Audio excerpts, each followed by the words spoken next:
उत्तराखंड में मौजूद केदारनाथ, जो कि हिंदुओं के प्रमुख तीर्थ स्थलों में से एक है, लेकिन जून 2013 में प्रकृति ने यहाँ कुछ ऐसा कहर मचाया। यहाँ इतनी खतरनाक बाढ़ आई जिसमें हजारों लोगों ने अपनी जान गंवा दी। लगातार हुई बारिश और ग्लेशियर के पिघलने से हजारों घरों को तबाह कर दिया। इतना होने के बावजूद भी इसे आप चमत्कार कहो या कोइंसिडेंट, उस दिन इतनी विनाशकारी बाढ़ से यह मंदिर बच गया। लेकिन कैसे? क्या एक पत्थर ने इतनी विनाशकारी बाढ़ से इस मंदिर को बचा लिया? ऐसे ही कई सारे सवालों को जानने के लिए इस वीडियो को अंत तक जरूर देखें। पहले हम इस मंदिर का इतिहास और इस मंदिर की रचना को जानेंगे। इस मंदिर का निर्माण किसने किया था, इसके बारे में कई अगल अगल दावे किए जाते हैं। मान्यता तो यह भी है इस मंदिर का निर्माण सर्वप्रथम पांडवों ने अपनी स्वर्ग यात्रा के दौरान किया था, लेकिन ये ज्यादा आवश्यक नहीं है कि इस मंदिर का निर्माण किसने करवाया था। लेकिन सोचने वाली बात तो यह है कि इस मंदिर का निर्माण किया कैसे गया था। अगर हम इस मंदिर के आसपास की भौगोलिक रचना पर दृष्टि डालें तो पता चलता है। तो इस मंदिर के तीन विशाल पर्वत मौजूद है, जिसमें एक साइट है 22,000 फुट ऊंचा केदारनाथ और दूसरी ओर मौजूद है 21,600 फुट ऊंचा करच कुंड और तीसरी ओर है 23,700 फुट ऊंचा भरत कुंड।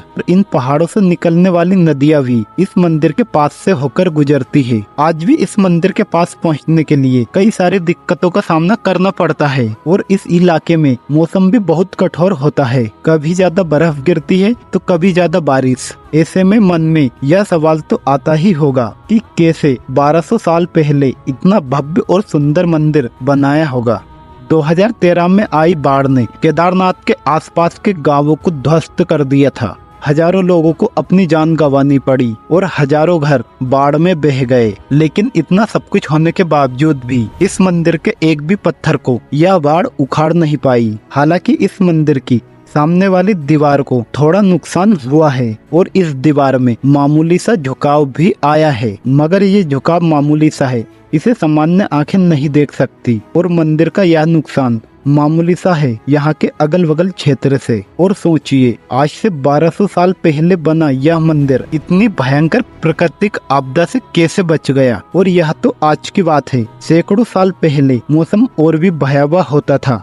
वैज्ञानिकों की एक टीम ने जब इस मंदिर के पत्थरों पर अध्ययन किया तो उन्हें पता चला 14वीं सदी से 17वीं सदी तक यह मंदिर पूरी तरह बर्फ में ढका हुआ था। लेकिन आर्कियोलॉजिस्ट की सेफ्टी टेस्टिंग में यह मंदिर पूरी तरह से पास होता है और आज भी यह मंदिर 100% मजबूत है। इसके पीछे कई सारी वजह है और सबसे बड़ा कारण है इस मंदिर की रचना। दुनिया के ज्यादातर मंदिरों के मुख पूरब या पश्चिम दिशा की ओर होते हैं, मगर केदारनाथ के इस मंदिर का प्रवेश द्वार दक्षिण दिशा की ओर है। और इस मंदिर को बनाने वाले लोगों के इसी निर्णय ने इस मंदिर को बचा लिया, क्योंकि 2013 में आई उस प्रलयकारी बाढ़ में कुछ ऐसा हुआ। इस मंदिर के पास एक ऐसा पत्थर बाढ़ के साथ बहकर मंदिर के ठीक पीछे आकर थम गया। इस पत्थर ने मंदिर को बचाने में प्रमुख भूमिका निभाई। हुआ यूं, जब बाढ़ का पानी मलबे के साथ इस क्षेत्र में आया और उस मलबे के साथ बहकर एक बहुत बड़ा पत्थर भी आ गया, जिससे हुआ यूं कि जो तेजी से पानी मंदिर से टकरा रहा था, अब वह पानी उस पत्थर से टकराकर दो हिस्से में बट जा रहा था, जिससे पानी का दबाव काफी कम हो गया था। इस पत्थर का ठीक वहां आकर रुकना तो हैरान करने वाला था ही, लेकिन एक सोचने वाली बात तो यह भी है कि यह पत्थर मंदिर से टकराया क्यों नहीं और इतने तेज बहाव में भी मंदिर से 10 या 15 फीट दूर ही रुका रहा। और इस पत्थर का आकार भी ठीक इतना ही है जितना मंदिर के पिछले हिस्से का। अगर मंदिर दक्षिण मुखी न होकर किसी और दिशा में होता